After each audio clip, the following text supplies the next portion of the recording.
Aujourd'hui, je vais vous parler d'un scandale qui m'avait particulièrement révolté en 2012, quand au Parlement européen, j'avais assisté à un grand congrès sur différentes menaces à l'intérieur de l'Union européenne liées à l'islamisme radical et aussi à la criminalité crapuleuse, parce que parfois il y a les courbes qui se rencontrent. Et il y avait eu des témoins, des Anglais, notamment plusieurs personnes anglaises qui étaient venues témoigner devant le Parlement européen dans une session sur justement le problème de viol dit ethnique. Ce n'est pas mon appréciation, ça a été qualifié comme ça par la presse de Telford. Alors c'est une ville dans le Shropshire en Angleterre, une ville assez pauvre, où il y a eu à peu près 1 millier de jeunes adolescents entre 10 et 17 ans, dont une très très grande majorité de jeunes filles, qui souvent avaient 10, 11, 12, 13, 14 ans. De nombreuses parmi elles ont été mises enceintes, certaines ont avorté, d'autres non, et ont continué. Certaines ont même eu plusieurs enfants de leurs violeurs, parce que ce qui va vous choquer, c'est que cette histoire de Telford, mais en fait, il n'y a pas eu que Telford, il y a eu aussi la ville de Rotterdam, il y a eu d'autres villes en Angleterre, 1000 rien qu'à Telford, c'est pour ça qu'on en a beaucoup parlé, sur 4000 victimes dans toute l'Angleterre entre les années 1980 et 2018, moment où, soi-disant, l'affaire ce phénomène aurait disparu, c'est-à-dire les réseaux auraient été démantelés. Mais imaginez, pendant 40 ans, 4000 filles, c'est pas quelques cas isolés, 4000 filles, en majorité des filles, ont été kidnappées à des orphelinats, à des familles très pauvres, avec des gros problèmes style le père alcoolique, dépressif, chômeur, drogué, la maman parfois prostituée ou la maman elle-même dépressive et le père qui la bat. Vous savez, ce genre de famille vraiment extrêmement défavorisée à la fois matériellement et moralement, dans des univers souvent d'atavisme, viol, inceste, alcoolisme, un petit peu comme on a vu certains cas avec certains milieux défavorisés, ch'tis, où il y a eu dans les années 80, 90 et 2000, des fameuses affaires de différents viols familiales mélangés à l'inceste, etc. Donc des gens de milieux extrêmement défavorisés, dans des familles qui parfois elles-mêmes avaient déjà connu le viol incestueux, avec beaucoup d'alcoolisme et de problèmes de drogue, un réseau de 250 militants islamistes pakistanais et originaires du Bangladesh, essentiellement, Pakistan oriental, Pakistan occidental, qui sont très nombreux en Angleterre, bien sûr ils ne sont pas tous violeurs, mais un réseau de 250 au minimum violeurs aurait créé tout un schéma, un processus, une chaîne de transmission, de kidnapping, de maintien, de lavage de cerveau, de menaces, de chantage, pour non seulement profiter de jeunes qu'on a réussi à attraper plus ou moins volontairement et parfois en kidnapping pur, avec la complicité de très nombreux taxis qui étaient de la même origine, qui eux-mêmes étaient dans le processus. Et je n'invente rien, vous pouvez aller sur Wikipédia, l'affaire relate, la page Wikipédia relate les jugements qui ont eu lieu en Angleterre depuis 2013, à l'époque où on a révélé cette affaire qui durait depuis les années 80.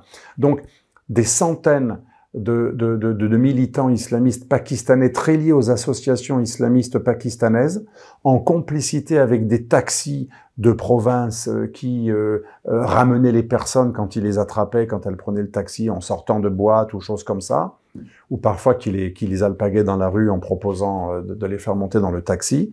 Aujourd'hui, on connaît tout le schéma. Il y a même le nom des condamnés. Ils sont tous pakistanais ou Bangladesh. Après, on dit qu'il ne faut pas généraliser. Bien sûr, il ne faut jamais généraliser. Mais c'était un cas de viol de masse ethnique qui a duré 40 ans. Et quand on a révélé cette histoire dans les années 2012-2013, on a beaucoup parlé du militant ancien hooligan, ancien extrême droite, Tom Robinson, qui est réfugié à Chypre, qu'on accuse d'être derrière les rixes récemment en Angleterre de l'extrême droite. En fait, l'extrême droite n'a tué personne. Par contre, il y a eu des phénomènes extrêmement violents des deux côtés, et surtout du côté des militants pro-palestiniens, qui voulaient casser la figure dans un contexte électoral. Il y a eu des élections en Angleterre locales, et beaucoup de mouvements pakistanais sont devenus extrêmement pro-palestiniens, plus que jadis, sorte de contamination de ce qui se passe dans les pays arabes. On a eu beaucoup de violences islamistes depuis le 7 octobre en Israël, où beaucoup de mouvements islamistes radicaux en Angleterre ont pris du poil de la bête et ont commencé à adopter cette fierté, cette attitude de fierté de ce qu'a fait le Hamas, une sorte de hamassisation de l'islamisme pakistanais. Et pour revenir au réseau de viol, ce qui est stupéfiant, et c'est pour ça que certains ont voulu relier la religion. Bien sûr que tous les musulmans sont pas violeurs, bien sûr que même tous les islamistes sont pas violeurs, bien sûr qu'il ne faut pas généraliser, bien sûr qu'il ne faut pas profiter d'affaires crapuleuses pour ensuite en tirer des conclusions ethniques, raciales, politiques et autres. Mais ce qui est frappant dans cette affaire, ça n'incrimine pas l'islam, mais ça incrimine en tout cas des réseaux islamistes, des associations islamistes avec leurs imams ont convaincu un certain nombre de personnes, c'est pas moi qui le dis, c'est pas mon interprétation, encore une fois, vous pouvez vérifier, c'est les jugements c'est les attendus, c'est les verdicts de la justice anglaise qui aujourd'hui, en 2024, concluent que des réseaux d'imams qui étaient derrière ces kidnappings de jeunes filles qui ont été violées pendant des années pour certaines, et ça a duré des générations, les réseaux d'imams ont joué un rôle, selon les tribunaux, de déculpabilisation. Et comment ils ont déculpabilisé un certain nombre de violeurs en leur disant « si tu violes une païenne ou quelqu'un qui est assimilé à une païenne, ça veut dire une polythéiste ou quelqu'un, ça peut être une indienne d'ailleurs, parmi les victimes, il n'y avait pas que des anglaises blanches, c'était une majorité, blanches bien roast beef, il y avait aussi des anglaises d'origine indienne hindouiste. L'idée c'est quoi? L'indienne hindouiste, elle est païenne, le djihad permet de violer quelqu'un pendant le djihad, un islamiste trouve des sourates, ou plutôt, pardon, des hadiths, c'est-à-dire ce qui complète les sourates du Coran, ce sont des propos attribués à Mahomet qui donnent une source au droit. Donc le droit islamique n'est pas composé que d'interprétations ou de sourates du Coran, mais aussi de ce qu'on appelle la science du hadith, avec les hadiths plus ou moins douteux, plus ou moins authentiques, etc. Mais on a pas mal de hadiths, j'en ai rapporté dans mon livre la stratégie sur la stratégie du djihadisme. Ça s'appelait la stratégie de l'intimidation, le titre exact, c'était sur en gros le djihadisme, son mode de fonctionnement, ses références. On a donc des hadiths qui sont considérés comme le second texte sacré juste après le Coran qui est source de loi.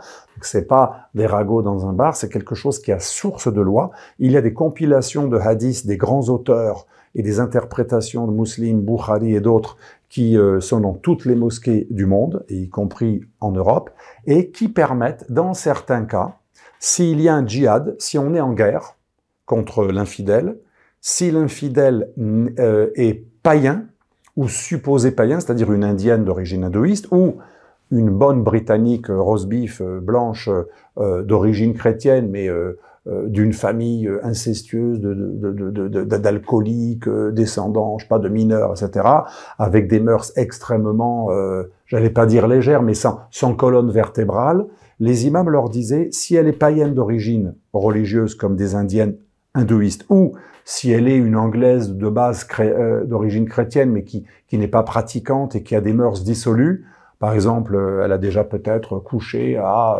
12, 13 ans, etc., c'est comme une païenne. C'est une païenne, elle est païenne parce qu'elle a des mœurs dissolues, c'est une anglaise de base, et pour les islamistes de ces organisations, en gros, tous les occidentaux, peut-être à part des catholiques intégristes, ultra rigoureux et quelques mormons, et quelques gitanes vierges, parce qu'il y a encore cette culte de la virginité chez les gitans, notamment les gitans hispaniques, en gros, pour un islamiste, c'est pas mon interprétation encore une fois, pour un islamiste, si on lit la littérature islamiste, souvent, ils disent que le chrétien n'est plus chrétien qu'au Moyen-Âge, maintenant c'est devenu l'équivalent d'un païen. Il est sans religion ou païen.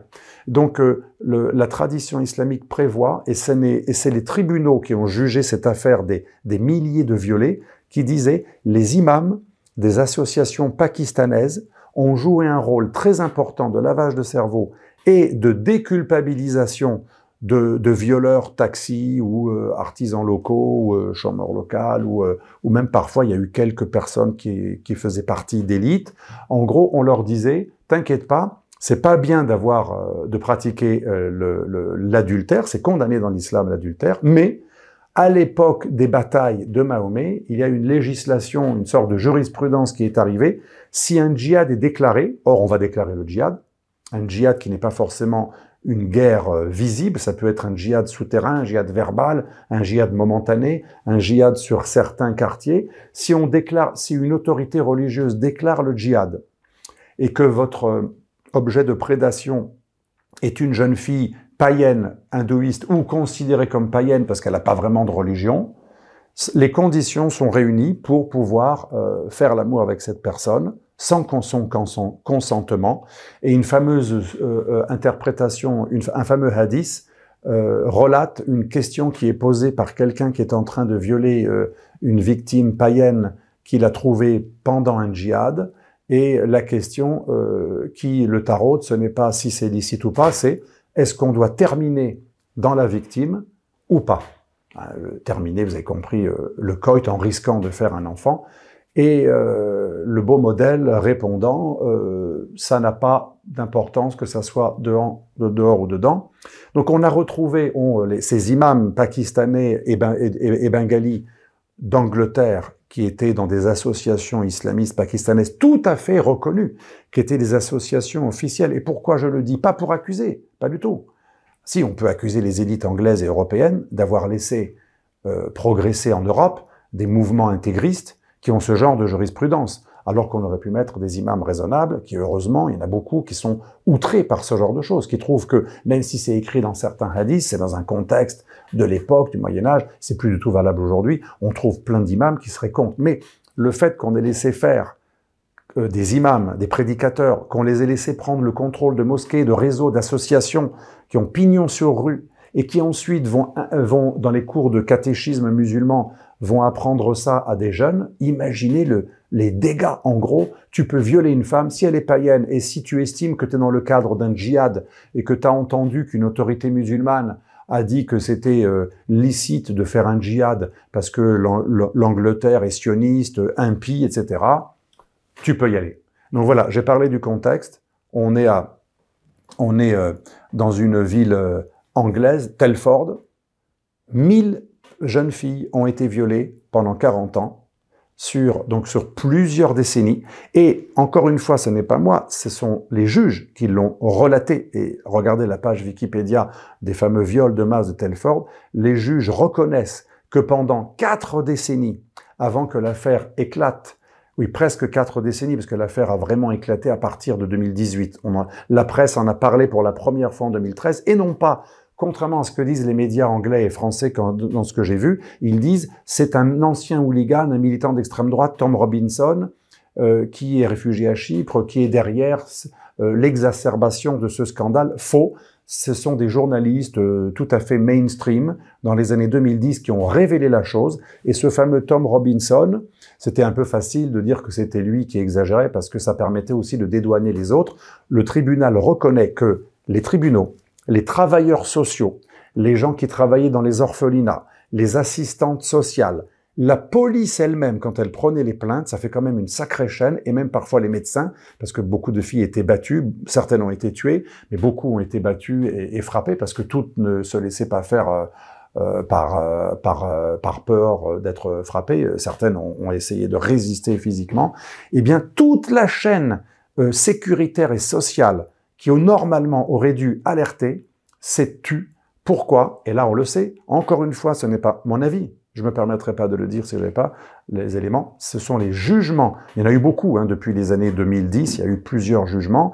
Et d'ailleurs, le fameux Tom Robinson dont je parlais tout à l'heure, on a beaucoup parlé de lui parce que ça permet de caricaturer ceux qui ont révélé cette affaire. Il avait été mis la première fois en prison. Il était placé en prison alors qu'il était plus hooligan depuis très longtemps. Il était devenu un journaliste parce qu'il était venu filmer l'un des procès qui avait eu lieu en 2014 devant un tribunal anglais. Il était venu filmer avec son équipe de production le fait que le tribunal jugeait une partie de ces de ces violeurs en catimini et qu'il y avait ordre de la presse de ne pas en parler.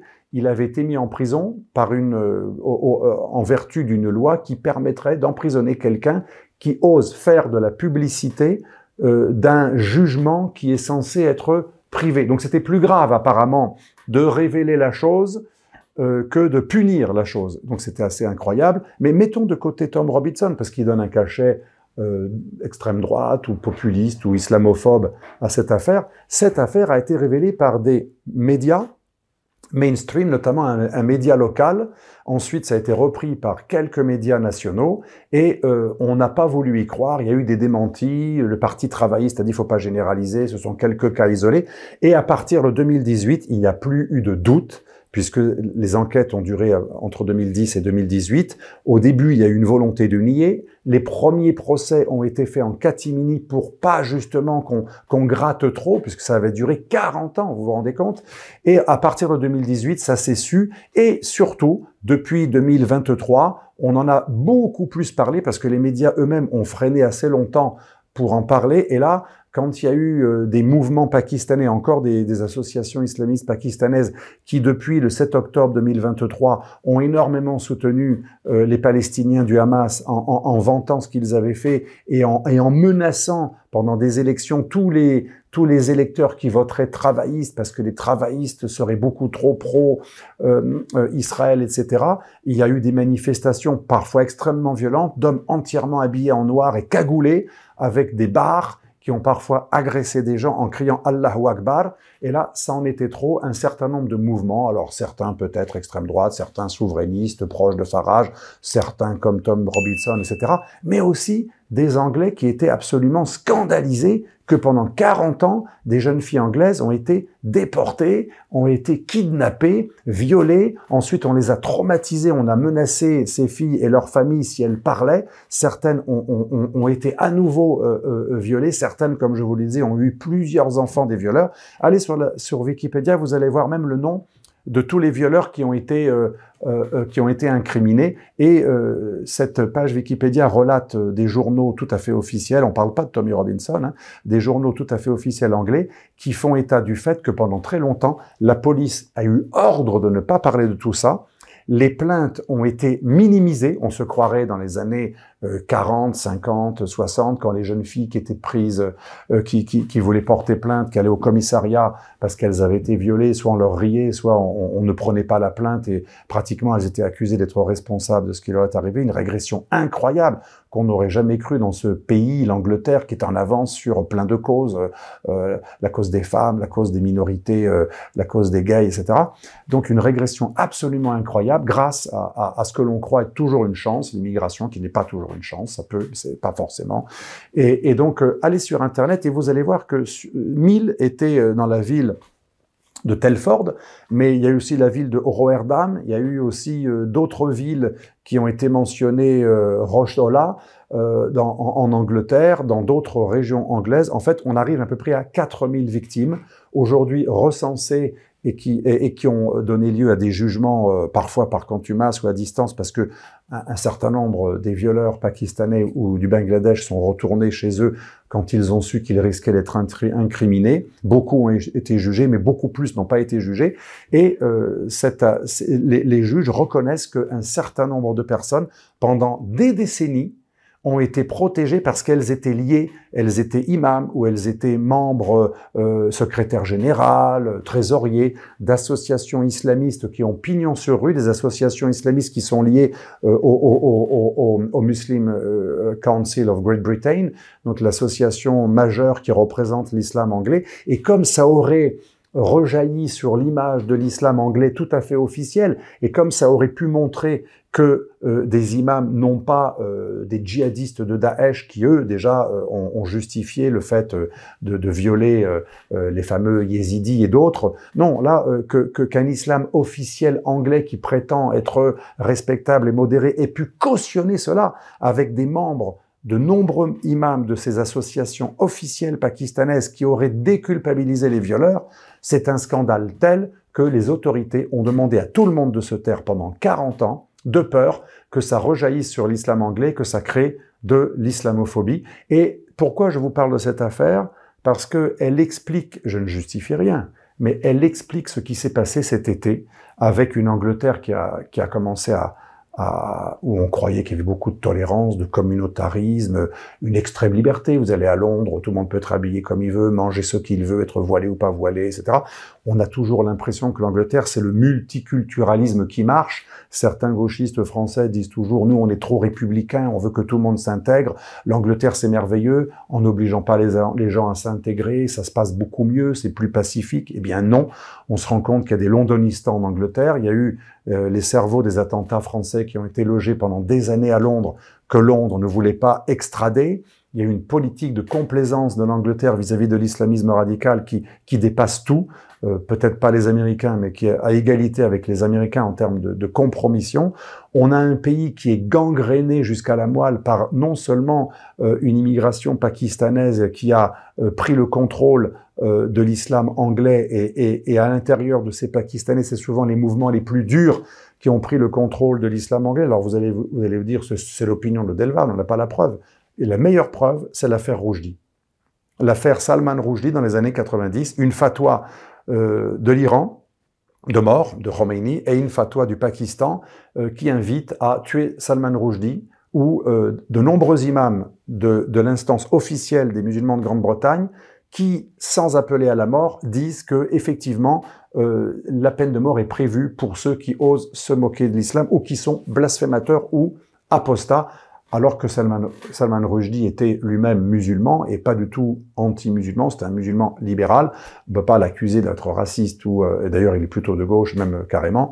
Mais Salman Rushdie n'avait pas été défendu, et pour la Pax Islamica, on avait laissé des associations officielles pakistanaises diaboliser Salman Rushdie et à demi-mot inviter à soutenir la fatwa qui le condamnait à mort. Donc vous voyez, c'est quelque chose d'ancien en Angleterre, cette compromission avec un islamisme extrêmement radical, et c'est ça qui a éclaté cet été. Je ne dis pas que certains qui auraient pu être extrêmes, on nous dit qu'il y a eu des rixes. Moi, j'ai pas eu l'impression que les manifestants anti-immigration islamique aient tué qui que ce soit, mais admettons, peut-être qu'ils ont commis des violences. En tout cas, il y a eu des violences commises de part et d'autre. L'Angleterre est un pays de plus en plus divisé. L'Amérique, c'est entre démocrates et républicains. L'Angleterre, ça va devenir une division ethnique. Quelle régression! Dans cet Occident qui dit que tout le monde est égal, qu'on est libre, qu'on est un individu, une régression. Il y a les hindouistes indiens d'un côté, qui sont détestés par les Indiens musulmans, qui eux sont du côté des Pakistanais et du Bangladesh. On a les blancs de souche et les horribles sionistes chassés dans plusieurs villes d'Angleterre par des associations islamistes qui terrorisent physiquement les sionistes ou les pro-sionistes ou les juifs qui sont pas anti-Israël ou même les juifs tout court. On a Jeremy Corbyn, l'ancien héros du travaillisme, qui a quitté le parti parce que le nouveau président du parti travailliste est considéré pas assez anti-sioniste. Il a rejoint un mouvement beaucoup plus radical et il a bénéficié du vote des islamistes les plus radicaux pour être élu lui-même. On a une Angleterre qui se radicalise. D'un côté, l'extrême gauche et la gauche radicale, tendance travailliste dure, qui est avec des islamistes et des gens qui soutiennent le Hamas et le Pakistan et qui ont voulu faire taire le drame de toutes ces jeunes filles violées. Et de l'autre côté, on a l'Angleterre de Farage, l'homme qui était pour le Brexit, qui n'ose pas trop s'afficher sur les thèmes liés à l'immigration islamique, mais dont l'électorat commence à réclamer ce thème, et la société civile, qui est beaucoup plus mobilisée que les partis, parce que je le répète, le parti souverainiste de M. Farage n'a jamais trop voulu surfer, mettre de l'huile sur le feu. Il a toujours été très très très méfiant. D'ailleurs, il a beaucoup plus critiqué l'immigration polonaise à l'époque du Brexit que l'immigration pakistanaise. C'était un énorme tabou dans la classe politique dirigeante anglaise. Mais on a une société civile, et pas que d'extrême droite ou des mouvements liés un peu comme les mouvements islamophobes en Allemagne. Ce ne sont pas que des islamophobes. Dans les manifestations, on a vu peut-être un chœur qui était très radical, mais on a eu beaucoup de gens, des pères de famille, révoltés par ce scandale, des milliers de filles violées pendant des années, et on a attendu les années 2020 pour que vraiment tout le monde reconnaisse, qu'on fasse son mea culpa, que la police reconnaisse qu'elle avait classé des dossiers, les médias reconnaissent qu'ils ont tardé à en parler, les politiques ont reconnu qu'effectivement on avait fait taire tout cela pour ne pas créer de l'islamophobie. Eh bien, c'est doublement raté parce que l'islamophobie, elle a beaucoup plus de chances d'éclater, de grandir, de s'intensifier et de devenir violente après avoir fait taire des choses pour justement ne pas désespérer le prolétariat islamique, pour paraphraser une phrase, vous savez, de Sartre qui ne voulait pas faire pleurer Billancourt, pour ne pas désespérer les militants communistes, fallait pas parler des goulags, et bien là, pour ne pas décevoir le lobby islamiste, fallait pas parler des viols commis par des islamistes, parce que je le répète, c'était pas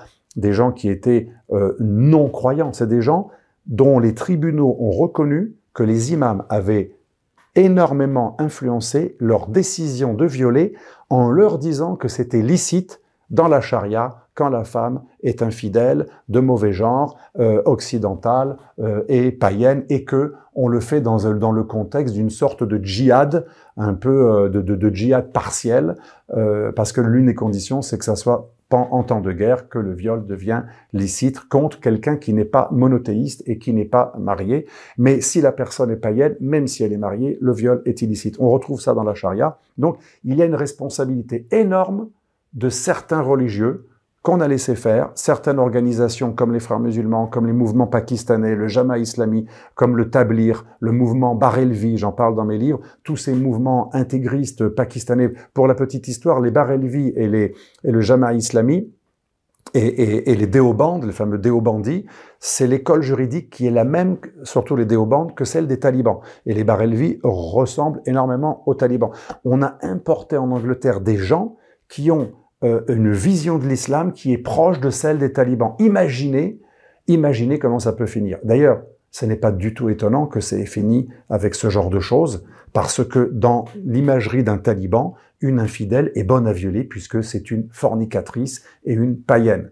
Voilà, donc on voit bien que tout est lié. Ce qui se passe en Angleterre, l'islamisme radical, l'intégration, l'échec de l'intégration. Si on avait choisi un islam compatible avec les valeurs de l'Occident, si on avait mieux sélectionné les dirigeants communautaires, confessionnels qui représentent l'islam en France, en Angleterre, on aurait pu éviter non seulement des assassinats, des coups de couteau, des acides, on n'en parle jamais, mais en Angleterre, il y a un autre scandale. Depuis des années, beaucoup de femmes musulmanes sont voilées parce que après avoir pris de l'acide dans la figure, une fille ensuite est traumatisée toute sa vie et défigurée. Croyez-moi, sa sœur, elle a peur de sortir dans certains quartiers islamistes sans le voile. Ça aussi, c'est quelque chose dont on ne vous parle jamais. Allez sur Internet, les attaques à l'acide en Angleterre depuis les années 80. Tout ça, c'est l'islamisation à la talibane qui a lieu aujourd'hui sur le sol européen à cause d'une élite forfaitaire qui a trahi non seulement ses électeurs, ses concitoyens, sa terre, ses origines, ses racines, sa civilisation,